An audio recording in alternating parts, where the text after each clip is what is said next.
in office. For some of you might not know what opportunity cost is, but it is the highest value alternative that must be given up to get something. So basically, you're either going to spend your night at the movies or you're going to spend it going out to dinner, but you can't do both, say. So the opportunity cost of going to the movies would be not going to dinner. So for politicians, running for public office costs a lot of money. So the idea here is that politicians would weigh the monetary cost and benefit of political decisions that they face. So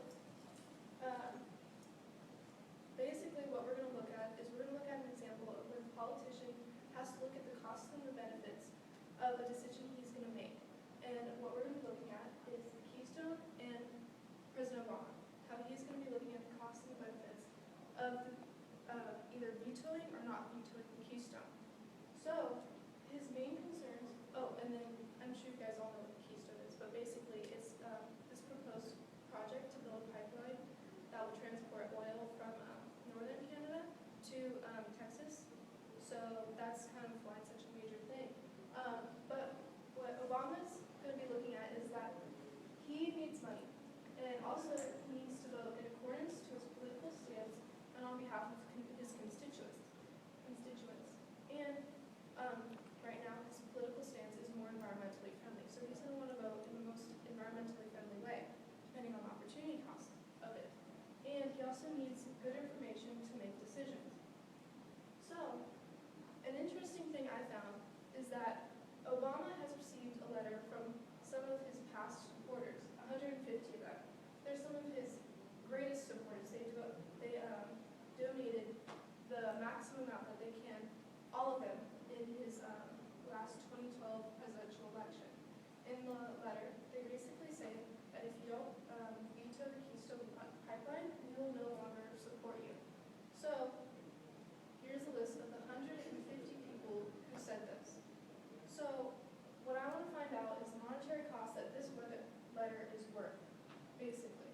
So what I did is I found 4 people based on figures from the 2012 presidential election. I found the average of each person. I found the average, and then I times it by 150 to try and get an estimate of what this letter is worth, and I found that it's to be about $53 million. But also, keep in mind, Susie Tompkins, who is also on the letter, is credited with donating about $35 million in her lifetime to President Obama. So, what Obama's looking at is just a few of these, and what he wants the most positives, so that he can vote the Keystone, or not veto the Keystone, allow it to come into creation and be made. Oh, yeah.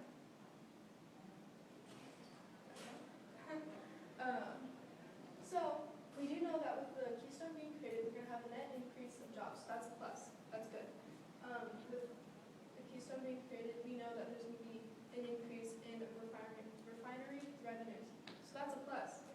Carbon impact, we're going to look at, we see that it's actually going to be less carbon impact if we create the Keystone instead of using other modes of transportation. So that's a plus, that's good. And then cleanup costs. Also, cleanup costs are expected to be lower than other modes of transportation. So that's a positive, that's good.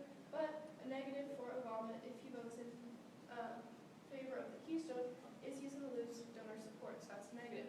So we have a lot of positives, but we have negative too. So we'll see how those work together. I'm going to focus more, we're going to go into more detail on carbon impact and cleanup costs, since those are more complicated subjects. So what we're going to be working on is under the assumption that harvested Canadian oil will continue to be transported and refined with or without the pipeline. So basically, the oil is going to be used if the Keystone is created or not. Also, the money amounts that we're looking at have been inflated to their 2014 equivalents so that they're all comparable. So what we see, what I found in the environmental report put out officially on the Keystone is that it's expected to emit about 3 million metric tons of carbon dioxide annually. And then the other 2 modes of transportation that we're going to be looking at is either using a tanker or using trains, which from the ocean to the refineries. So with that mix, we know that if we use tankers, we're going to get about 4.3 million metric tons of carbon dioxide are going to be emitted annually. And with trains, we see about 4 million metric tons of carbon dioxide are going to be also emitted annually. So we see here that the Keystone is actually a better choice because it will end up emitting less carbon dioxide into the atmosphere. So this is a graph that I pulled directly from the environmental report. Again, just saying the same thing, 3 million and then 4 million for the other two options, basically. So now we're going to be looking at, we're going to be comparing cleanup costs. We're going to be looking at worst case scenarios because when you use a mode of transportation, you know that something's going to happen eventually. So we're going to look at if something happens, what the worst is going to happen. What's the worst thing that's going to turn out? So for a pipeline, and we're going to be looking in 21st century, so in the last 15 years, so it's relatively recent accidents. So the worst disaster that's happened in the past 15 years for a pipeline specifically is the Enbridge Kalamazoo spill. It cost about $1 billion for cleanup and legal costs, and it spilled about 3 million liters of oil. For a tanker spill, it happened. The worst that happened in the 21st century was the Prestige oil spill in 2002. It cost about $15 billion to clean up and in legal costs, and it spilled about 87 million liters of oil. So, for a rail disaster, the worst one that's happened was in 2013, relatively recent, the Lac Mégantic rail disaster. It cost in legal fees about $2 million, but the mayor does claim that it actually cost more to actually clean up, and it spilled 7.7 million liters of oil and caused 47 deaths. Basically what happened is the train derailed and crashed into a town. So many buildings and many people were hurt, damaged, and killed. So you need to take that into account too. It's hard to do because it's hard to put a money amount on life, and also there's to take into consideration how those lives affect others. There were about 20 orphans created from these 47 deaths. So obviously those people were greatly affected as well. So here's just a basic comparison price-wise.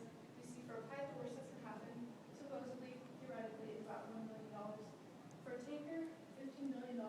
And for a train, about $0.2 billion. Sorry.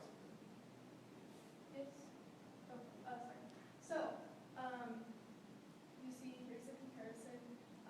The pipe looks better than the tanker, but the rail looks better than the pipe, but you also have to take into account the mortality rate. So, that's kind of up to a personal decision.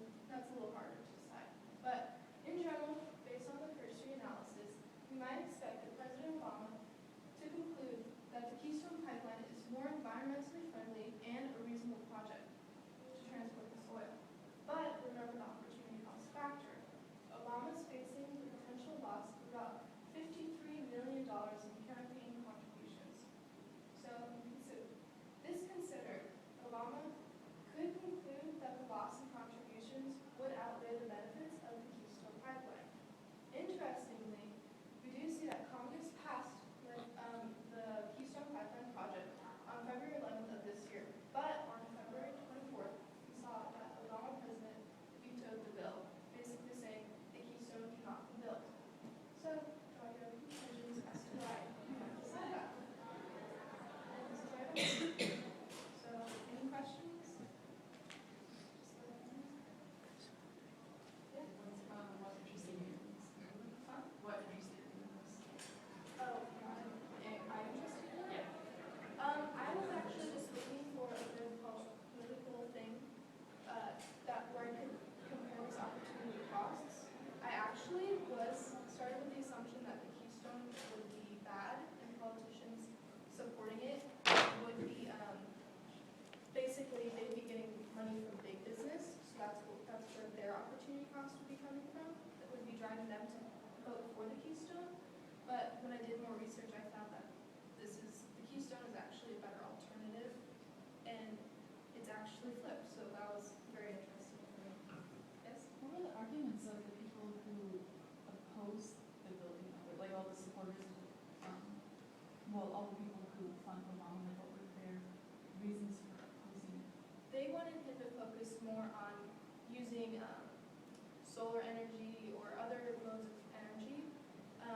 They're just trying to stop the use of more oil, which realistically, the oil is going to be used no matter what, it's going to be transported no matter what.